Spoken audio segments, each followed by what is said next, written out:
Hello, Namaste. This is our Free Academy expert sessions. Today we can conduct a session for basically JNU for the UG students, UG aspirants. So basically how to enroll in JNU. So we can discuss the entire scenario, entire process about the admission enrollment in JNU. Here, myself, Mr. Ajay Kumar, Senior Engineer and Technical Expert in Core Engineering, and also I'm a founder of Free Academy.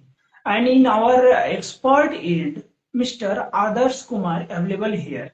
So welcome, Mr. Adarsh here. We can discuss about the interactive session for genuine process of the selection. So hi, Adarsh, please introduce yourself.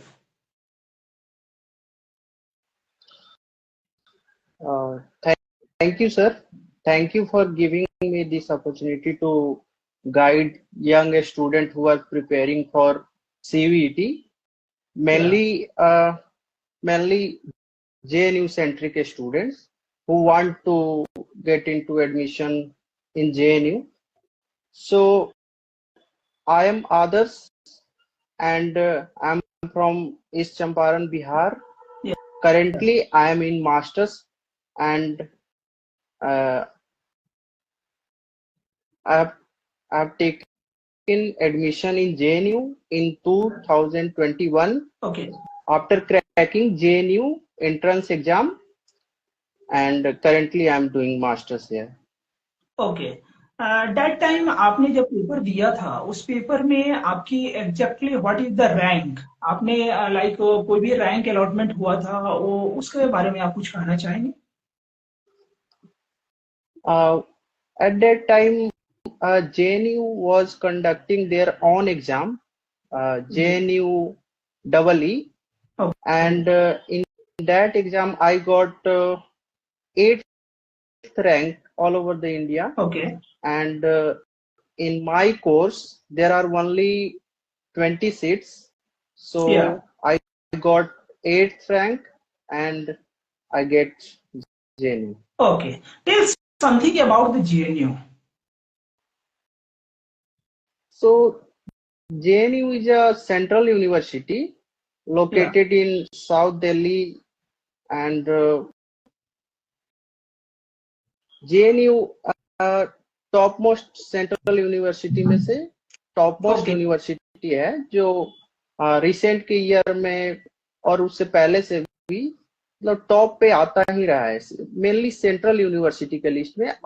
और अगर हम बात करें overall list में जिसमें IITs भी included होती हैं तो उसमें अराउंड जेएनयू का रैंक 8th 9th और 10th ऐसा रहता है।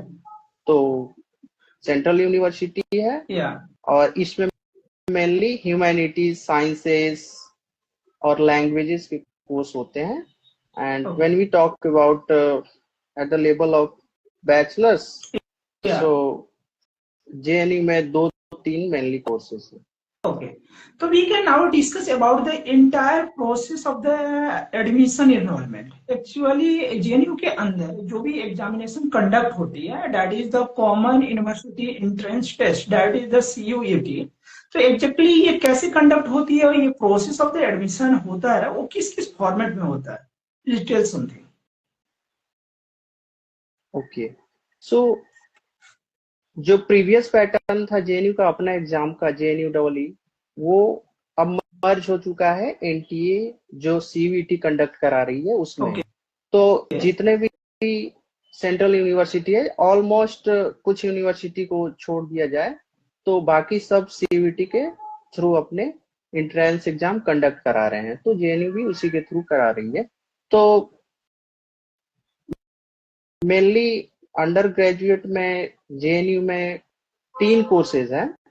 फर्स्ट है फॉरेन लैंग्वेज एंड सेकेंड है BSc MSc Ayurveda biology integrated and third COP courses है certificate of proficiency. Examination pattern right now कैसा होता है? लाइक ये अगर कोई एस्पिरेंट्स अगर एग्जामिनेशन एनरोलमेंट करता है अबाउट द जेएनयू, तो जेएनयू के जो एग्जाम अभी कंडक्ट हो रही है सीयूईटी के रिगार्डिंग, जो कि manage by the NTA, that is the national testing academy. Like तो वो कैसे कंडक्ट हो रही है? नेशनल टेस्टिंग एजेंसी के द्वारा जो कंडक्ट हो रही है पेपर, और उसकी एग्जामिनेशन पैटर्न क्या होता है? लाइक एग्जामिनेशन कैसा होता है लाइक दिस? ओके, सो जैसा कि मैंने बताया, जेएनयू में अंडर ग्रेजुएट लेवल पे अधिक कोर्सेज नहीं है। मेनली जेएनयू में जो होता है पढ़ाई, वो हायर एजुकेशन के लिए मेनली होता है, लेकिन अंडर ग्रेजुएट लेवल पे तीन जो कोर्सेज है, पहला है फॉरेन लैंग्वेज, सेकेंड है BSc MSc integrated in Ayurveda biology, and third is COP. So foreign language में भी जेएनयू में बहुत सारे कोर्सेज हैं। मेनली इसकी पढ़ाई school of languages and culture studies में होती है, एसएल जिसको बोलते हैं। ओके। वहां पे 10 सेंटर्स हैं, या डिफरेंट 10 सेंटर्स है, like Persian centre for Persian and central Asian studies, Arabic and African studies, Japanese, Korean, Chinese, या फ्रेंच, जर्मन, रशियन एंड या स्पेनिश। या सो फॉरेन लैंग्वेज में 10 हो गए। या एंड देन अगर साइंस की बात करें तो only one course BSc MSc integrated 5 year का होता है, ओके। वो आयुर्वेदा बायोलॉजी में होता है। और थर्ड है वो सीओपी है, सर्टिफिकेट ऑफ प्रोफिशिएंसी। तो सीओपी भी 6 लैंग्वेजेस के लिए होते हैं, मेनली लैंग्वेज में ही सर्टिफिकेट कोर्स होते हैं, और कुछ संस्कृत के कोर्सेज हैं उसमें होते हैं, like Pali, Prakrit, Indonesian language, okay. Hebrew language जो इजराइल में बोली जाती है, ये सब कोर्सेज हैं। मेनली अंडर ग्रेजुएट लेवल पे इतने सारे कोर्सेज हैं। तो जब इसकी इंट्रेंस एग्जामिनेशन होती है, उसके पेपर और स्ट्रक्चर कैसा होता है? लाइक अगर टेस्ट कंडक्ट अगर हो रही है, उसमें किन किन सब्जेक्ट से आस्किंग क्वेश्चन होती है? What is the way of marking? Just you try to brief. Okay, so CUT के द्वारा जो अब क्वेश्चन सेट किए जा रहे हैं, उसमें अगर हम लैंग्वेज की बात करें तो सारे लैंग्वेज के लिए सेम ही पैटर्न है। ओके। फर्स्ट है कि एक तो होता है जनरल एबिलिटी टेस्ट, या जिसमें कि आपके mathematics, reasoning, GK, GS, current Right. Affair और या ये सब इंक्लूडेड है। और एक और पेपर होता है जो कि इंग्लिश, जनरल इंग्लिश का होता है, जिसमें mainly comprehension, vocab, synonyms, antonyms और इसके रिगार्डिंग आपको और ब्रीफ और अधिक जानकारी के लिए आप जो एनटीए का सीयूईटी यूजी साइट है, वहां पे आप रेफर कर सकते हैं। वहां पे आपको डिटेल में जानकारी मिल जाएगी। मेनली ओवरऑल जो है ये एग्जामिनेशन 2 पेपर होते हैं। या अभी तो जितनी भी हम्म, एग्जामिनेशन कंडक्ट हो रही है, that examination manage by the NTA. तो that is the good way. हम एक ही प्लेटफॉर्म पर सारे प्रिपरेशन के लिए प्रोसेस कर रहे हैं। तो लाइक इस एग्जामिनेशन में जो कंडक्ट हो रही है, उसके लिए सिलेबस क्या होती है? सिलेबस स्ट्रक्चर कैसा होता है? मतलब कि इन सब्जेक्ट की क्या इंपॉर्टेंस है? कि अगर एस्पिरेंट्स अगर सब सिलेबस को अगर डिस्कस करें, तो हाउ वी कैन एनालाइज कि what is the exact importance of the syllabus for that CUET bye the NTA? Okay, so syllabus के रिगार्डिंग अगर हम सबसे पहले आयुर्वेदा बायोलॉजी की बात करें, या तो उसके लिए हमें फिजिक्स, केमिस्ट्री, मैथ्स या बायोलॉजी, मैथ्स और बायोलॉजी में से कोई एक हो सकता है, बाकी physics and chemistry is compulsory. So right. 3 papers, physics, chemistry, maths और bio, and then you have to select Sanskrit and then general ability test. So अगर आयुर्वेदा बायोलॉजी के लिए आपको अप्लाई करना है, तो सीवीटी के फॉर्म फिलअप के टाइम आपको ये 5 पेपर का उसमें प्रेफरेंस में देना ही पड़ेगा। अगर आप संस्कृत को उसमें नहीं सिलेक्ट करते हैं, तो जब अप्लाई करने की बारी आएगी तो आप नहीं, ये आयुर्वेदा बायोलॉजी को उसके लिए अप्लाई नहीं कर पाएंगे। तो फिजिक्स, केमिस्ट्री, मैथ या बायो की बात करें, तो जो भी स्टूडेंट हैं जेई या फिर नीट का प्रिपरेशन कर रहे हैं, तो उनके लिए ये पीसीएम या फिर पीसीबी टफ नहीं होने वाला है, क्योंकि जो सिलेबस होगा वो बेसिक ही होगा। और और उनके लेवल से बहुत इजी हो। सो ऑलमोस्ट तो इनके लिए कुछ अलग से या इनके लिए कुछ अलग से प्रिपेयर करने की जरूरत नहीं है।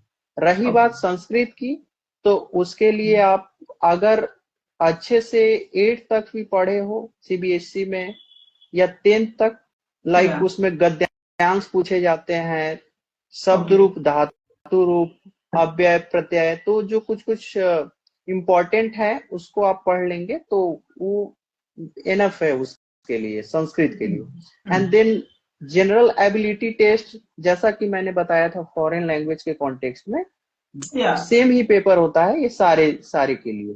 जनरल एबिलिटी टेस्ट में जो फॉरेन लैंग्वेज के स्टूडेंट से पूछा जाएगा, same question will be asked from the Ayurveda biology students. So these 5 subjects are necessary for applying into Ayurveda biology. जैसे आपने बताया, इस एग्जामिनेशन का सबसे एक बेस्ट और एक इम्पोर्टेंट खास बात ये है कि इसमें आप अगर बिलोंग करते हैं मैथमेटिक्स स्ट्रीम से या लाइक बायो स्ट्रीम से, then definitely you are appearing और like you have the opportunity for the enrolment of this examination. तो एक सबसे बेटर चीज है कि अगर कोई भी पर्सन अगर मैथमेटिक्स बैकग्राउंड से भी है, लाइक अगर वो अपने लाइक फ्यूचर को, कैरियर को लेके dedicated for the JNU, then definitely वो भी एलिजिबल है। और लाइक कोई भी ऐसा मेडिकल बैकग्राउंड से candidates like pursuing for the NEET preparation, then definitely that guy also eligible and capable for examination. So this is the great scenario for the entire examination. Yeah, definitely. So what is the exact आपके according study material के क्या suggestion देना चाहेंगे? Study materials in the sense what is the exact prescribe about the like booklets and something like हम notes preparation and like this. तो इस examination से related आप स्टडी मटेरियल्स आपने क्या फॉलो किया था और लाइक आपके द्वारा स्टूडेंट्स के लिए सजेशन क्या रहेगा जिससे कि एक बेटर वे में इस एग्जामिनेशन को प्रिपरेशन किया जा सके और like crack in possible and better with the rank.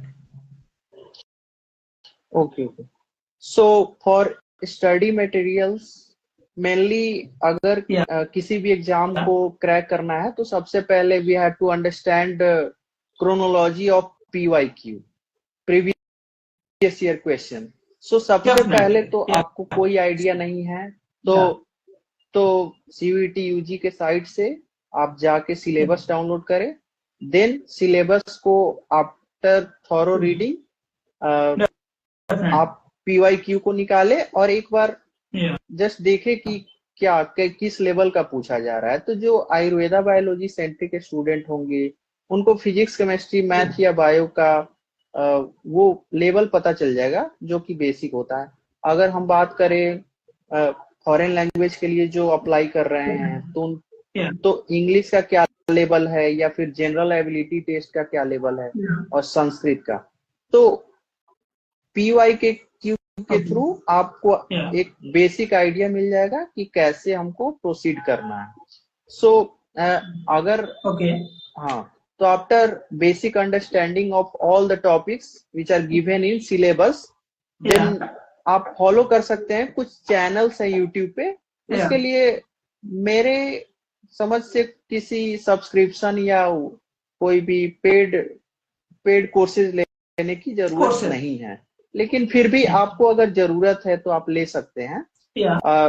But YouTube पे भी बहुत सारे कंटेंट अवेलेबल है, लाइक मालवीय एकेडमी, PWCVT जो सेंट्रिक एक चैनल है, और भी अड्डा 24/7 और भी बहुत सारे चैनल हैं जो अपने यूट्यूब पे वो PYQ का प्रैक्टिस कराते हैं, बहुत सारे टॉपिक को भी वो रिवाइज कराते हैं, तो वहां से आप PYQ को भी रिवाइज कर सकते हैं। तो ये इनफ होगा इसके प्रिपरेशन के लिए, कुछ एक्स्ट्रा और ज्यादा करने की जरूरत नहीं। एंटायर प्रिपरेशन में किसी तरह से what is the exactly impact of the test series? you enroll any test series or you just pursued with the like the practice session with the like PYQ and any other booklets whatever you have? So मैंने तो कोई dedicated ऐसा course या फिर PYQ के लिए test series join नहीं किया था, बट अगर आपको टाइमिंग को लेके प्रॉब्लम है, अगर टाइमिंग जो पेपर है उसके लिए एक फिक्स टाइम होता है, तो उसके लिए आपको उस टाइम बाउंड के अंदर आपको पेपर पूरा करना है, तो प्रैक्टिस होना बहुत जरूरी है। नहीं तो आप क्या होगा कि एग्जाम में पेपर को पूरा कंप्लीट ही नहीं कर पाएंगे। 50 क्वेश्चंस आएंगे जिसमें से 40 आपको करने होंगे और टाइम भी उसी के राउंड मिलेगा। सो आपको एनफ उसमें कर लेना होगा, क्योंकि अगर टाइम के विदिन आप नहीं कर पाएंगे तो आपके क्वेश्चन छूट जाएंगे, जो कि आपको कट ऑफ से बहुत दूर रख सकता है। सो PYQ को तो आप डेफिनेटली प्रैक्टिस करें। एटलीस्ट आप टेस्ट सीरीज नहीं ज्वाइन कर रहे हैं तो यूट्यूब से प्रैक्टिस कर ले, या खुद से NTA के साइट पे जाके CUET से वहां से आप डाउनलोड कर सकते हैं and then practice all the PYQ। Definitely या अगर बात करें like the entire preparation strategy, तो what is the exact preparation study for like JNU enrolment? अगर डेडिकेटेड समवन, अगर कोई भी एस्पिरेंट्स ऐसा है mathematics background need for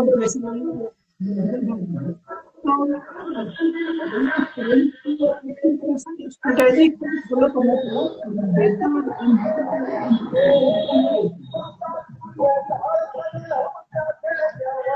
so exact हम प्रिपरेशन स्ट्रेटजी की बात करें तो अगर आप साइंस बैकग्राउंड से हैं, अगर आपने मैथमेटिक्स लिया है, तो डेफिनेटली, और most of the students are preparing for JEE and अगर हम बात करें बायो PCB वालों की, तो वो लोग अधिकतर नीट की ही प्रिपरेशन करते हैं। तो मेरा भी यही मानना होगा कि फर्स्ट प्रेफरेंस तो अगर आपका एडमिशन उधर होता है तो आपको डेफिनेटली उधर लेना है। लेकिन अगर वहां नहीं होता है तो JNU is a good place, you can come here. यहाँ पे आपको बहुत सारी फैसिलिटी मिलेगी जो कि एक अच्छे प्रीमियम इंस्टीट्यूट कहीं भी प्रोवाइड कराती है। सो आप इसको रेफर कर सकते हैं। और when we talk about foreign language में भी JNU has 10 courses. So 10 courses में कुछ यूरोपियन लैंग्वेज है जिनका स्कोप अच्छा है। और अगर हम साउथ ईस्ट एशियन कुछ language like Chinese, Japanese, Korean की बात करें तो उनका भी स्कोप अच्छा है। So you can pursue this language also. That's great. और आगे हम बात करना चाहेंगे ड्यूरिंग द प्रिपरेशन हम टाइम मैनेजमेंट सारे सब्जेक्ट्स के लिए कैसे मेंटेन करें? क्या हमारी time distribution, any standardisation format for during the preparation? जब भी कोई भी बच्चा एस्पिरेंट से अगर कोई प्रिपरेशन कर रही है, लाइक कि अगर JNU CUET के लिए, तो इसमें टाइम का डिस्ट्रीब्यूशन काफी एक मैटर करता है। तो time management with respect to subject कैसी होनी चाहिए? आपने अपने प्रिपरेशन के ड्यूरिंग आपने टाइम का डिस्ट्रीब्यूशन कैसे किया था?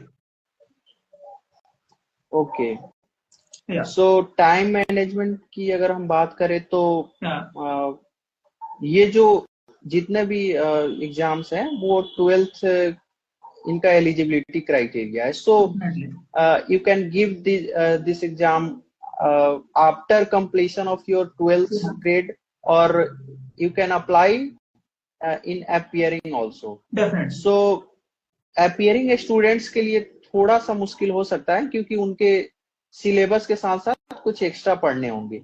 लेकिन when we talk about PCB and PCM students, then उनके लिए उतना टफ नहीं होगा to get into Ayurveda biology.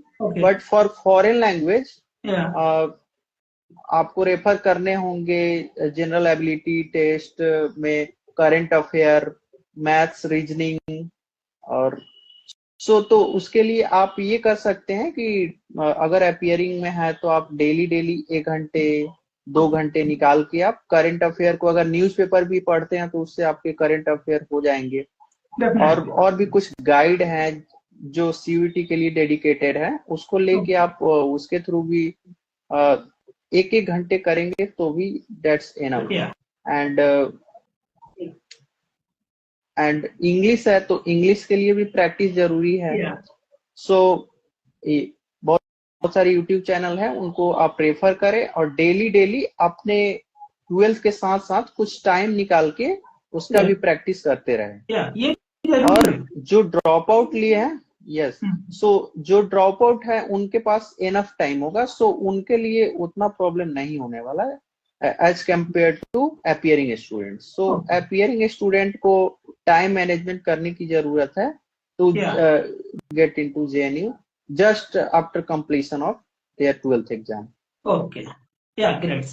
Now we can discuss about the entire counseling process with respect to like registration process, like the choice filling, like the seat allotment, like the documents verification. So what is the exactly process in between happened during the counseling process? Because that counseling is centralized version. So please brief about the entire counseling process. Okay. So after giving your CUET exam, you will get your result and scorecard, and then JNU or any central university will release their notification regarding counseling.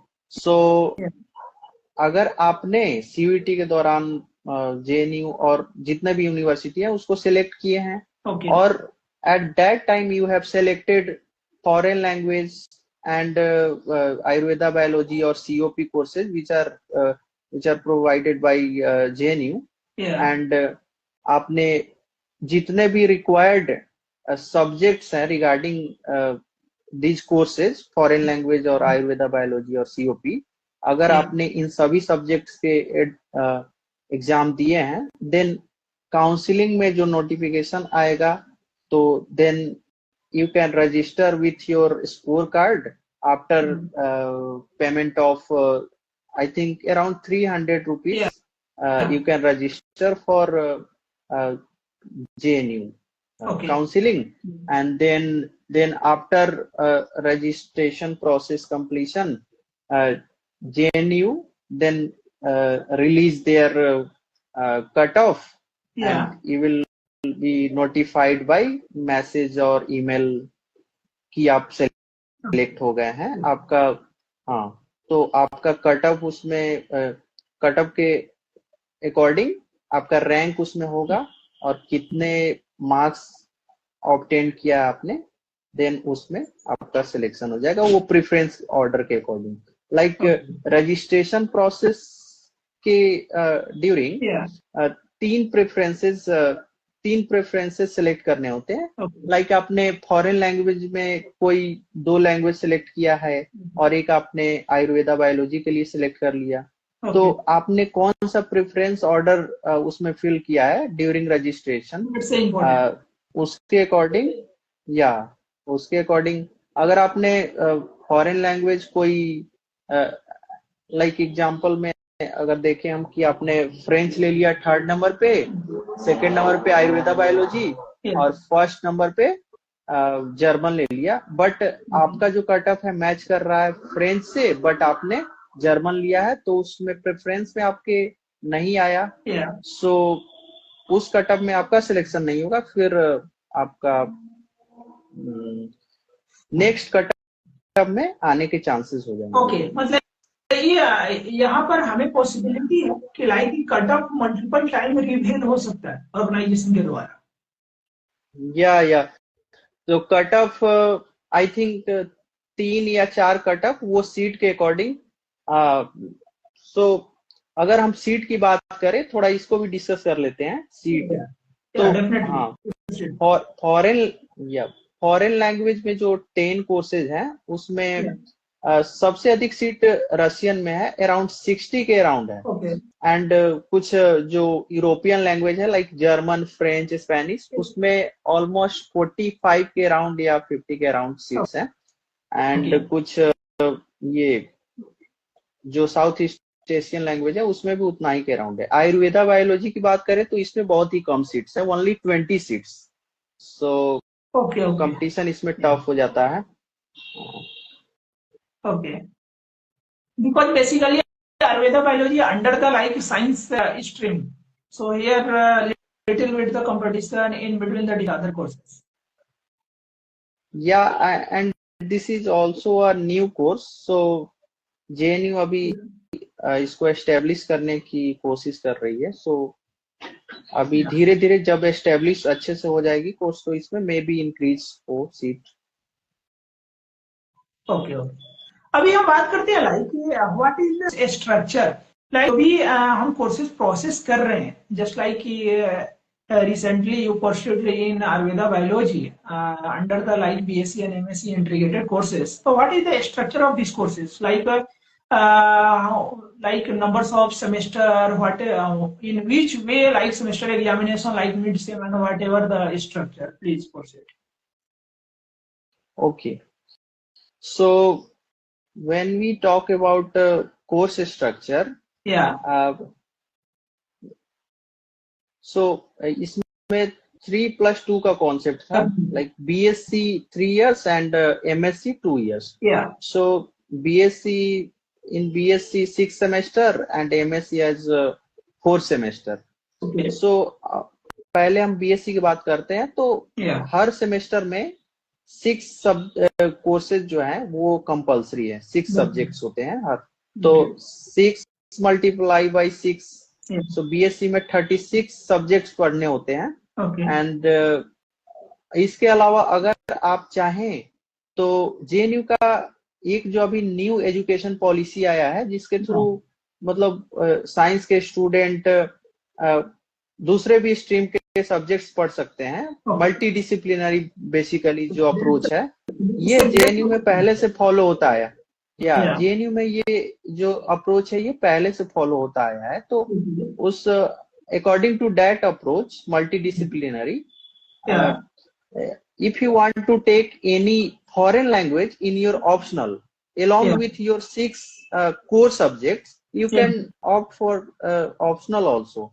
Like suppose if you want to learn French along with your Ayurveda biology course, so you can opt for French language and as a optional subject.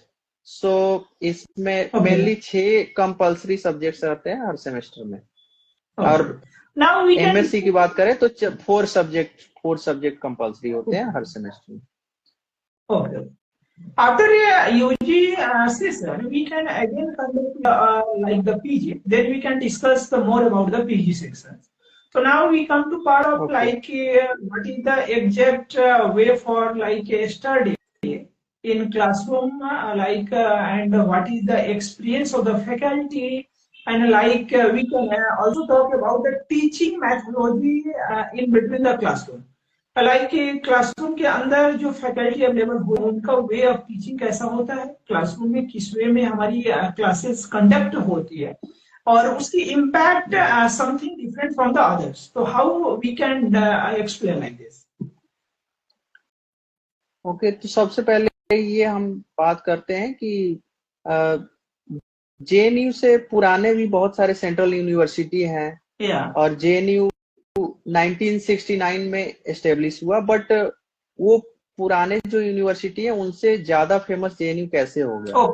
Because of student of JNU and जो ecosystem और surrounding है, यहाँ का environment जो है उसने और students ने मिलके JNU को JNU बनाया है। सो इसमें डिफरेंस तो है ही, बिल्कुल डिफरेंस है बाकी जगह के जो वे ऑफ टीचिंग है या फिर जो क्लासरूम का माहौल होता है वो बिल्कुल डिफरेंट है। तो यहाँ पे क्या है कि क्लासरूम की बात करें, जो बेसिक फैसिलिटीज हैं जो सारे यूनिवर्सिटीज में मिलते हैं वो यहाँ भी ऑलमोस्ट यहाँ भी सारे प्रोवाइड होते हैं। प्रोजेक्टर भी है और नॉर्मल क्लासेस के लिए ब्लैक बोर्ड और व्हाइट बोर्ड ये सारे अवेलेबल है, seminar hall, conference room, and we have also dedicated convention centre, जहाँ पे बहुत सारे जो इंटरनेशनल नेशनल लेवल के जो कॉन्फ्रेंस या सेमिनार जो भी है वो ऑर्गेनाइज होते हैं। सो यहाँ क्या है कि बहुत सारे ह्यूमैनिटीज के कोर्सेज हैं, बहुत सारे साइंस के डिपार्टमेंट हैं। तो सारे डिपार्टमेंट के कुछ ना कुछ सेमिनार, कुछ ना कुछ वर्कशॉप, कॉन्फ्रेंस वो ऑर्गेनाइज होते रहते हैं। सो ऐसा कुछ रेस्ट्रिक्शन नहीं रहता है कि आप अटेंड नहीं कर सकते। If you want to take some knowledge about humanities like international relation, then you can also attend international relation conference in JNU Convention Center और जहां भी ऑर्गेनाइज हो रहा है। ऐसा कुछ यहाँ पे रेस्ट्रिक्शन नहीं रहता है। तो और इसका जो JNU का एक माहौल बनाया गया है वैसा कि बिल्कुल एक दूसरे से सारे स्टूडेंट फैमिली जो हॉस्टल में डबल जनरली जो है 2 सीटर हॉस्टल के रूम्स हैं। तो जो आपका एक रूममेट होगा वो ऐसा नहीं है कि आप ही के डिपार्टमेंट का हो सकता है, बिल्कुल ये रैंडम होगा। और ये भी नहीं है कि आप अगर बैचलर के स्टूडेंट है तो सिर्फ बैचलर के स्टूडेंट आपके साथ रहेंगे। तो आपके साथ या तो मास्टर्स का हो सकता है, या आपके भी बैचमेट्स हो सकते हैं, या फिर PhD के स्टूडेंट भी हो सकते हैं आपके साथ। तो डेफिनेटली ये भी इम्पैक्ट क्रिएट करता है कि अगर आप किसी PhD स्टूडेंट के साथ या किसी मास्टर्स स्टूडेंट के साथ, वो भी अगर दूसरे स्ट्रीम का स्टूडेंट है, तो आपको डेफिनेटली सीखने को तो जरूर मिलेगा उनसे भी।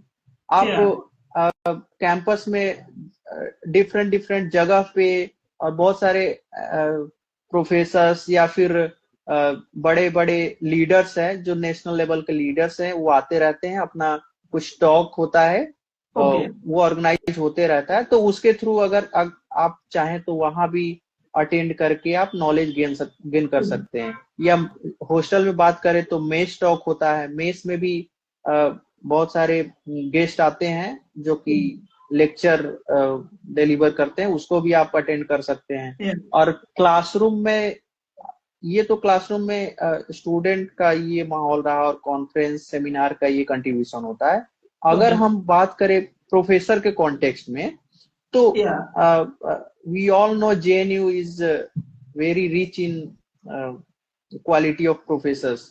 सो साइंस में अगर बात करें तो मोस्टली जो प्रोफेसर्स होते हैं उनका वर्क फॉरेन में जरूर होता है, या फिर वो तो पढ़े हो फॉरेन से, या फिर उनका कुछ रिसर्च एरिया वहां का होता है। सो वहां के जो नॉलेज गेन किए रहते हैं वो यहाँ पे अप्लाई करते हैं और स्टूडेंट को बिल्कुल उसका फायदा मिलता है। और ह्यूमैनिटीज में भी बहुत ऑलमोस्ट अधिकतर जो प्रोफेसर हैं वो बहुत सारे जो गवर्नमेंट के डिपार्टमेंट्स है, एडवाइजरी कमेटी होते हैं, उसमें एडवाइजर के तौर पे यहाँ के प्रोफेसर्स होते हैं। तो डेफिनेटली एक्सपीरियंस में तो टॉप नॉच होंगे बिल्कुल। तो उसका भी बहुत हेल्प मिलता है स्टूडेंट्स को, वो किसी भी ब्रांच के हो। और impact in between the academic, ये एकेडमिक में एक सबसे बेटर इम्पैक्ट होता है कि आप किस लेवल पे एक्सप्लोर करना चाहते हैं, क्योंकि in front of aspirants too much experience faculty available here. या सो एंड मेनली ये होता है कि हम बहुत टाइम ऐसा एक्सपीरियंस करते हैं कि किसी यूनिवर्सिटी में प्रोफेसर जो होते हैं वो बच्चे से उतने इंटरेक्टिव नहीं होते हैं जितना उनको होना चाहिए। यहाँ पे एक चीज मैंने नोटिस किया कि अब प्रोफेसर बहुत ही मतलब वो बच्चों से एकदम फ्रेंडली माहौल होता है अधिकतर प्रोफेसर्स का। ऐसे आप कुछ भी पूछना चाहें वो आराम से पूछ सकते हैं, ऐसा नहीं है कि वो कुछ डिस्क्रिमिनेशन या फिर ऐसा अनइजी फीलिंग हो कि कैसे हम पूछे इतने बड़े प्रोफेसर से। बिल्कुल आसानी से आप इंटरेक्ट कर सकते हैं उनसे, या तो सामने से टॉक कर सकते हैं, otherwise you can also mail him or her regarding your queries. Great and better culture of the academy. like no any barrier in between the teacher and the aspirant student. Whatever you face a problem, definitely you can raise your concern with the respective faculty members. So that's a great scenario कि आप चीजों concern को elaborate करके उसको solution को लेकर आप उसमें बेटर कर सकते हैं. नो नो लाइक कि हमें बैरियर है कि हम कैसे पूछे, वट एवर फैकल्टी क्या रिस्पॉन्स करेंगे. That is the great culture in between the like any academic any organisation कि जहां आप किसी भी लर्निंग या किसी भी स्किल डेवलपमेंट फेज में है, तो वहाँ ये काफी लाइक मैटर करता है कि your mentorship is the very play crucial role in between the academics. So that's the great like environments in between the like GNU Yeah. For the academic and like education. Yes. Yeah. Okay. Now we can definitely discuss the other part. That is the like GNU के अंदर काफी dedicated person होते हैं जो अपने आप को future में एक्सप्लोर करना चाहते हैं higher study. Like some dedicated aspirants and student also available and continuous involvement in between the like civil services preparation. So what is the exact scenario in between the like higher study and the civil services examination? How can I handle in between the like regular courses कि हम साथ में higher study के लिए हमारी concept क्या होना चाहिए, हमारी लाइक वे ऑफ स्टडीज क्या होना चाहिए, और लाइक जो भी support and eco friendly environment in between the like JNU, उसमें कैसे हम सिविल सर्विसेज को भी प्रोसेस कर रहे हैं और काफी बेटर फॉर्मेट में जो भी एस्पिरेंट्स एंड डेडिकेटेड स्टूडेंट है वो अपने आप को भी एक्सप्लोर एक better impact in between the examination. Yeah. So when we talk about higher education, Yeah. so JNU is famous for higher education, mainly right. masters and PhD. Okay. So यहाँ पे higher education के लिए अगर आपने पहले आप छोटी जगह से आते हैं, आपने कभी पीएचडी और मास्टर्स के बारे में उतना नहीं सुना है कि कौन कौन से सब्जेक्ट में कर सकते हैं या फिर कैसे कर सकते हैं, Okay. और या फिर आपके अंदर ऐसा कुछ इच्छा भी नहीं है कि आगे चल के हम हायर एजुकेशन में परस्यू करेंगे. Yeah. बट एक बार आप यहाँ आ जाएंगे तो डेफिनेटली अपने सराउंडिंग को देखेंगे, अपने रूममेट या फिर डिफरेंट जगह पे इंटरेक्ट करेंगे डिफरेंट स्टूडेंट्स से, तो आपके अंदर भी ये डिजायर जरूर आ जाएगी कि हम भी एक बार हायर एजुकेशन में या तो मास्टर्स या फिर पीएचडी जरूर करें. यहाँ पे तो बहुत सारे स्टूडेंट होते हैं जो पोस्ट डॉक भी कर रहे हैं. सो हायर एजुकेशन के लिए तो बहुत ही अच्छा माहौल है. और बिल्कुल हाँ, उसके लिए रिसर्च प्रपोजल कैसे बनाना है या फिर कोई भी हेल्प हो रिगार्डिंग हायर एजुकेशन, या फिर अगर आपको फॉरेन जाना हो, लाइक आपने मास्टर्स यहाँ से कंप्लीट कर लिया, आपको अपनी जो पीएचडी है वो फॉरेन यूनिवर्सिटी से करनी है, तो उसके लिए भी ये जेएनयू अच्छा प्लेटफॉर्म प्रोवाइड करता है. सो हायर एजुकेशन के लिए तो बहुत अच्छा है. अगर हम बात करें सिविल सर्विसेज की, तो सिविल सर्विसेज के लिए भी बहुत अच्छा इन्वायरमेंट है, क्योंकि यहाँ पे जो मोस्टली कोर्सेज हैं, मोस्टली कोर्सेज ह्यूमैनिटीज के हैं और उसके लिए ही जेएनयू जाना जाता है.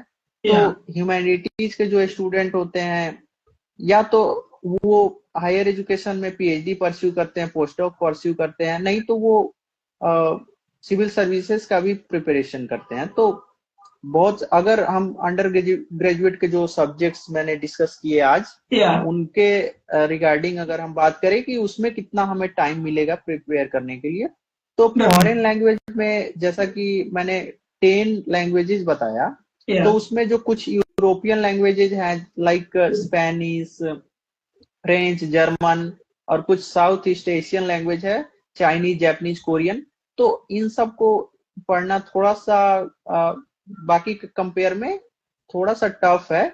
सो इसमें टाइम को निकालना थोड़ा सा मुश्किल हो जाएगा, बट इसके साथ भी आप चाहे तो कर सकते हैं, क्योंकि पूरा इन्वायरमेंट आपको सपोर्ट करेगा और यहाँ पे फैसिलिटीज भी हैं, लाइक जो लाइब्रेरी है यहाँ का वो भी, या फिर हॉस्टल में रीडिंग रूम है, और डिफरेंट जो डिपार्टमेंट्स है वहां पे भी उनकी अपनी रीडिंग रूम है. सो पढ़ाई के लिए एनफ स्पेस प्रोवाइड किया जाता है. तो और अगर हम डेडिकेटेड, कुछ स्टूडेंट होंगे जो सोच रहे होंगे कि हम कुछ ऐसे कोर्स में एडमिशन ले जिसमें काफी थोड़ा सा अधिक, बाकी के कंपेयर में थोड़ा सा अधिक टाइम मिल जाए सिविल सर्विसेज के प्रिपरेशन के लिए, तो उसमें से कुछ लैंग्वेजेस हैं लाइक अरेबिक, पश्तो, पर्शियन, ये लैंग्वेज है जिसमें अच्छा खासा टाइम मिल जाता है, तो आप प्रिपेयर कर सकते हैं। अब हम बात करना चाहेंगे कि लाइक जेएनयू कैंपस का कल्चर एंड लाइक वो स्टडी में किस वे में और किस फॉर्मेट में डालता है, लाइक कैंपस के अंदर जो हॉस्टल्स है लाइक वो किस वे में अवेलेबल है, और definitely in campus different different clubs are available regarding the academic, regarding the extra curriculum activities. तो एग्जैक्टली वो हमारे एकेडमिक सेशन के ड्यूरिंग वैल्यू एडिशन कैसे प्रोवाइड करती है? या सो अगर जेएनयू के कल्चर की बात करें तो यहाँ पे सोसाइटीज और क्लब में तो बहुत सारे हैं। लाइक सबसे पहले एनसीसी में अगर कोई जाना चाहता है तो definitely you can join NCC और एनएसएस, जिसमें मैंने ज्वाइन किया। सो इसमें ज्वाइन करके आप different different extra curricular activity में पार्टिसिपेट कर सकते हैं, और by joining NCC you can get your C certificate which will help you in CDS exam or NDA exam. So NCC बहुत हेल्पफुल है, NSS है, यहाँ JNU ड्रामा क्लब है, डांस क्लब भी है। यहाँ पे JNU की अपनी स्पोर्ट्स स्टेडियम है, वहाँ पे अगर हम गेम्स की बात करें तो सारे गेम्स के लिए इनफ स्पेस है वहां पे, और इक्विपमेंट्स भी है। जेएनयू का योगा केंद्र भी है where you can join for yoga also for fitness purpose and, और यहाँ पे मेनली जो है ये रेसिडेंशियल यूनिवर्सिटी है, तो हॉस्टल्स की संख्या अधिक है, ऑलमोस्ट 20 के करीब हॉस्टल्स है यहाँ पे। तो हम थोड़ा यहाँ पे हॉस्टल्स के लिए बात कर लेंगे, क्योंकि जो दूर दूर से बच्चे आएंगे उनके लिए ये जानना जरूरी है कि रहने का कैसे होगा दिल्ली में। और हाँ, so after getting admission into JNU, अगर आप दिल्ली के बाहर के हैं, दिल्ली के बाहर के हैं तो आपको हॉस्टल मिलेगा। उसमें भी कुछ क्राइटेरिया है, प्रायोरिटी ऑर्डर है, 2-3 प्रायोरिटी ऑर्डर है। एक तो है कि आपके स्टडी के इन बिटवीन कोई गैप ईयर नहीं है, आपने जस्ट इस ईयर 12th पास किया और इसी ईयर आपका सीवीटी हो गया, तो फिर इसमें आप प्रायोरिटी में फर्स्ट प्रायोरिटी में होंगे और आप आउटसाइड दिल्ली के हैं, तो इस तरह हॉस्टल्स मिलने के चांसेस आपको अधिक हो जाएंगे। और अगर आप दिल्ली के हैं तो दिल्ली के स्टूडेंट्स को हॉस्टल नहीं मिलता है, बाकी जितने भी कहीं किसी भी स्टेट्स के हैं उनको हॉस्टल्स यहाँ पे डेफिनेटली मिल जाएगा। वो उसमें थोड़ा सा देर हो सकता है लेकिन वो मिल जाएगा। टेम्परेरी लिविंग के लिए स्टार्टिंग में डॉर्मेट्री भी अवेलेबल है यहाँ पे, देन आपको शिफ्ट कर दिया जाएगा हॉस्टल में जहाँ पे 2 सीटर हॉस्टल्स हैं। और ये फी स्ट्रक्चर भी है जो कि बहुत ही हेल्प करता है स्टूडेंट्स को, खास करके गरीब जो बच्चे हैं, जो बिल्कुल जेएनयू का एक जो मैंने डिस्कस नहीं किया पहले कि जेएनयू का जो मेन मोटो है कि मार्जिनलाइज सेक्शन के जो भी स्टूडेंट्स हैं, जो गरीब हैं और दूर दराज के, जो कि अच्छे यूनिवर्सिटी में एजुकेशन पाने से वंचित रह जाते हैं, उनको कैसे कम पैसे में, बिल्कुल मिनिमल या फिर उसको कम से कम खर्चे माने, उसमें कैसे बेस्ट से बेस्ट एजुकेशन प्रोवाइड किया जाए, मेन ये जेएनयू का मोटो है। और इसको ही इसको ही फुलफिल कर पाया है, जिस कारण से आज ये इतना आगे बढ़ा है और बेस्ट यूनिवर्सिटी बना है। तो इसमें in order to that sense mainly JNU जो है इंडिया के सारे डिस्ट्रिक्ट को दो कैटेगरी में डिवाइड किया है, क्वार्टाइल 1 एंड क्वार्टाइल 2। जो ये क्राइटेरिया है, जो ये डिवाइड करने का क्राइटेरिया है, उसमें ये है कि आपके डिस्ट्रिक्ट में, अगर आप किसी डिस्ट्रिक्ट से हैं, उस डिस्ट्रिक्ट में फीमेल्स कितनी इलिटरेट है, फिर वहाँ के लोग कितने एग्रीकल्चर वर्क में इन्वॉल्व हैं, वहाँ का इकोनॉमी कैसा है। तो ये 2-3-4 पॉइंट्स हैं, कितना वो पिछड़ा इलाका है, ये 3-4 पॉइंट है, इनके बेसिस पे क्वार्टाइल 1 और क्वार्टाइल 2 डिसाइड होता है। तो क्वार्टाइल 1 जो डिस्ट्रिक्ट होंगे वो अधिक पिछड़े डिस्ट्रिक्ट हैं, तो वहां से आने वाले बच्चे को कुछ एक्स्ट्रा पॉइंट्स मिलते हैं, लाइक 6। अगर आपके मार्क्स आते हैं एज फॉर एग्जांपल 50 मार्क्स आपके इंट्रांस एग्जाम में सीयूईटी के, देन 6 मार्क आपके ये एड ऑन हो जाएंगे, आपके मार्क्स में 56 हो जाएगा। अगर आपने क्वार्टाइल, वो जो क्राइटेरिया है उसके लिए you can refer prospectus of JNU for better understanding. So आपके जो सीयूईटी के स्कोर हैं उनमें ये क्वार्टाइल के मार्क्स ऐड हो जाएंगे। एंड अगर आप, हाँ, और यहाँ पे जो जेएनयू है वहां पे फीमेल को काफी बढ़ावा दिया जाता है। उसके लिए जेएनयू ने एक क्राइटेरिया सेट किया है कि जो भी फीमेल है उनको अलग से एक्स्ट्रा 5 मार्क्स या 6 marks you can refer to prospectus, so extra दिए जाते हैं। With respect to equality, whatever equality belongs to socialization and difference like the in between the male and female candidatures. So this equality is also maintained for the entire balance against or with respect to whatever we raise classroom program and whatever the course program.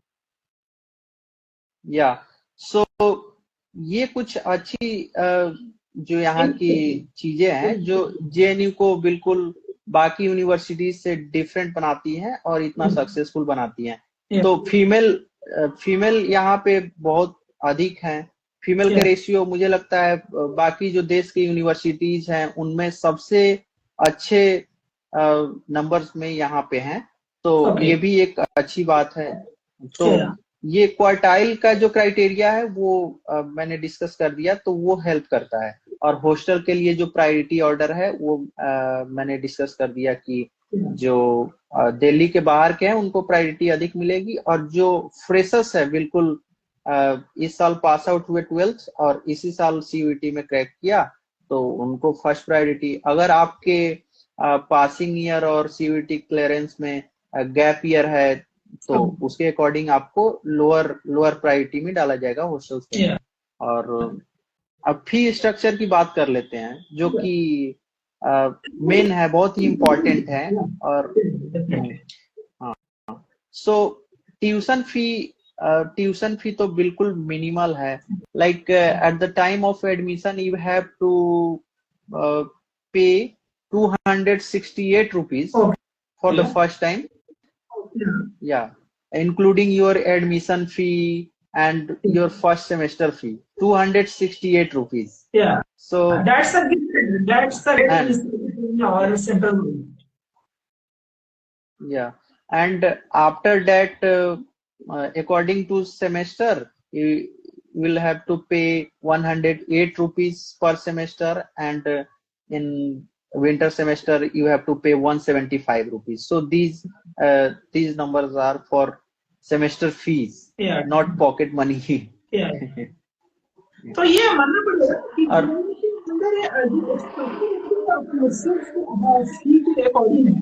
ये एक world class like programme के मतलब अनुसार ये इस एक nominal fee structure पर आपको जो कोर्स प्रोवाइड किया जाता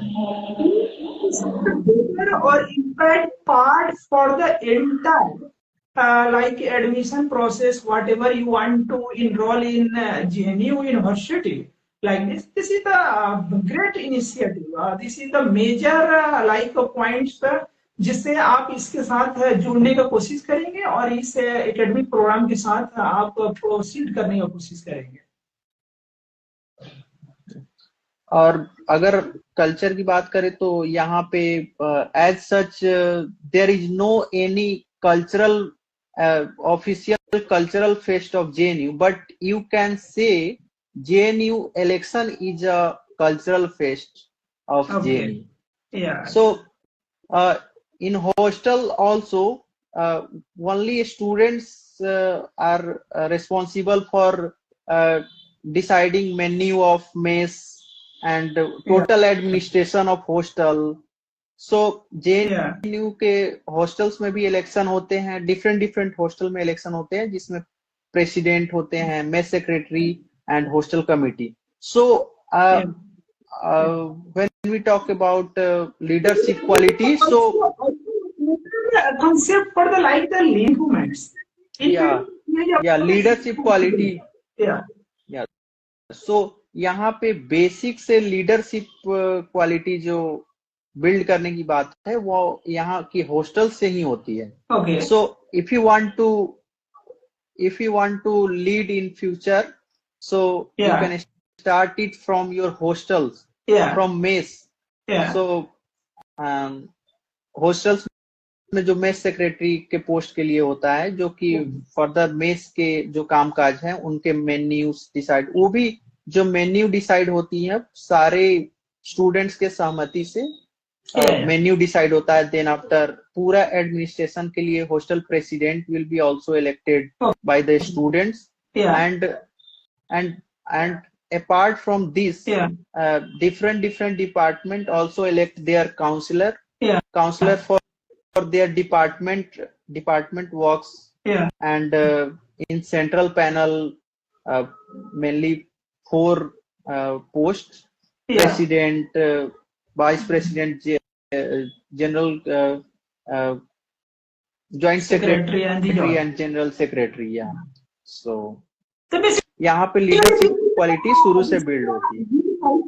For the entire the leadership quality improvements and whatever you want to proceed for the extracurricular with the academic and study program. So this is the great initiative कि हम academic के साथ participate कैसे maintain कर सकते हैं और किस वे में किस तरीके से अपने आप को इम्प्रूव कर सकते हैं.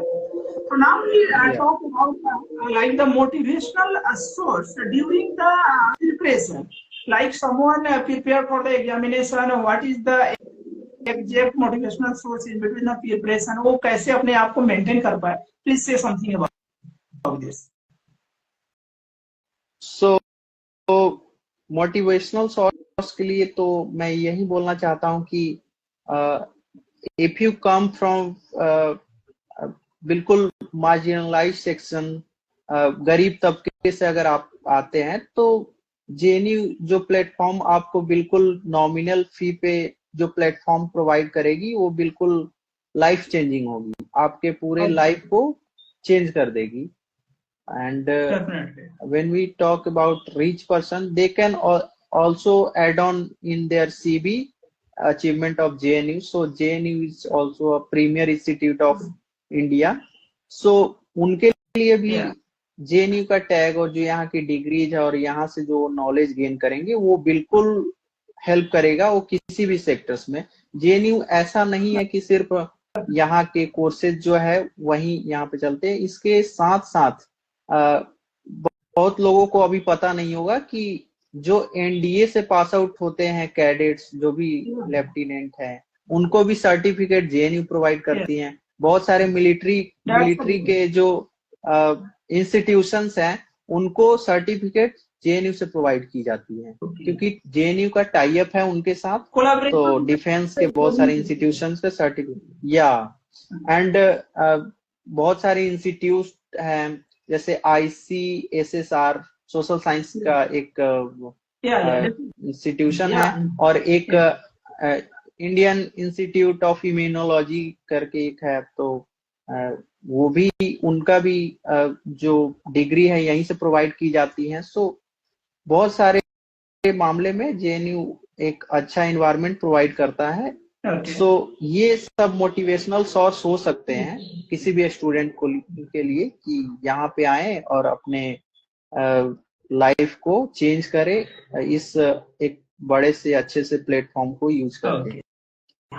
Yeah, thank you, Mr. Adarsh, explaining entire segment of the examination. for the JNU enrollments. So it's a great experience. This is definitely very useful for the aspirants which currently pursuing for like examination. So this is the great experience, whatever you shared. So thank you very much. Definitely in coming days, we can again pursue for the different segment like the PG, whatever, if someone want to enroll in JNU for the PG courses program, then definitely we can again discuss about the like PG courses program. So thanks very much. This is our free academy expert session initiative. This initiative basically conduct with the like experience and achiever members for the respective examination, whichever the conducted by our respective government and whatever the organization. तो ये काफी एक basically self study scenario है कि जो भी aspirant self study preparation कर रहे हैं तो definitely we can contribute for the better mentorship like कि आप कैसे उस एग्जामिनेशन का प्रिपरेशन कर सकते हैं in better impact and better score and thank you very much कि आपने ये सारी चीजें अचीव किया है with the good ranks. Thank you very much for the joining. Thank you so much. Yeah.